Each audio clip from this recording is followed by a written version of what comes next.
یہ چھوٹی عید پہ صدقہ فطر ہوتا ہے، صدقہ فطر واجب ہے، تو اس کی 3-4 مختلف قسمیں ہیں۔ ایک قسم یہ ہے 2.25 سیر گندم، یا اگر آپ آٹا استعمال کرتے ہیں بازاری تو اس آٹے کی قیمت وہ تقریباً 100 روپیہ یا 125 روپے اس دفعہ بن رہے تھے۔ دوسری قسم ہے جس میں جو کا آٹا ہے وہ 320 روپے یا بعض جگہوں پہ 400 روپے بتایا گیا۔ تیسری قسم تھی جس میں 1200 روپے، چوتھی قسم تھی جس میں 1700-1800 روپے، لیکن 2000 تک کی یہ چاروں قسمیں تھیں۔ 100 روپے والا صدقہ فطر بھی تھا، 400 روپے والا بھی تھا، 1200 روپے والا بھی صدقہ فطر تھا، 1800 روپے والا بھی صدقہ فطر تھا۔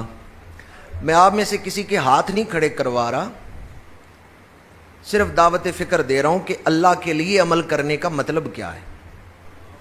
اگر میں کہوں نا آپ میں سے ہاتھ اٹھائیں جس نے 1800 روپے والا صدقہ فطر دیا ہے، تو شاید 1-2 بندہ ہاتھ اٹھائے، لیکن اگر میں کہوں 100 روپے والا، وہ سب نہیں دیا، سارے ہاتھ اٹھائیں گے۔ بڑی عید آئی تو 1,00,000 روپے کا جانور، 1.5 لاکھ کا جانور، ادھر آپ نے 2000 والا صدقہ فطر نہیں تھا دیا، ادھر 1.5 لاکھ کا جانور کیسے خرید لیا؟ صدقہ فطر کی نمائش نہیں تھی، وہ چپ کر کے ہی دینا تھا، تو وہاں 100 روپے والا دیا، یہاں جانور کی نمائش تھی۔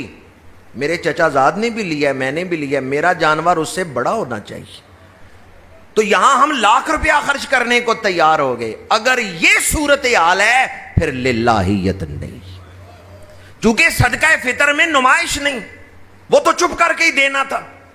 وہاں ہم نے سوچا بھی 1,600 روپے والا، 1,800 روپے والا دینے کی کیا ضرورت ہے، 100 روپے والے صدقہ فطر سے کام چلاؤ۔ اور یہاں چونکہ نمائش تھی، جانور لوگوں نے دیکھنا تھا، یہاں ہم 1.5 لاکھ روپے کا جانور خریدنے کو تیار ہو گئے۔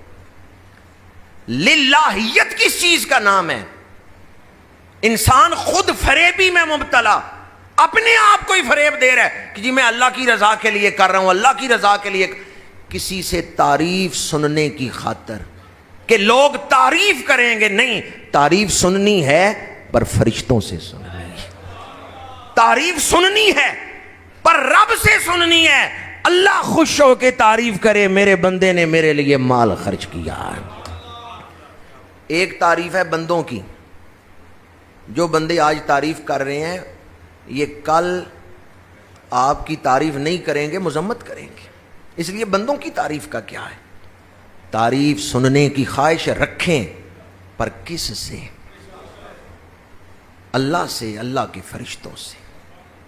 جب اللہ کسی کی تعریف کرتا ہے تو اس کو دائمی عزتیں عطا فرما دیتا ہے، اللہ فرشتوں کے دل میں محبت پیدا کر دیتا ہے، پھر اپنے بندوں کے دل میں اس بندے کے لیے محبت پیدا کر دیتا ہے۔ 2 چیزیں ہوں تو پھر قربانی قبولیت کے اعلیٰ مقام تک پہنچتی ہے۔ ایک چیز ہے خوش دلی اور دوسری چیز ہے اللہ کی رضا کے لیے۔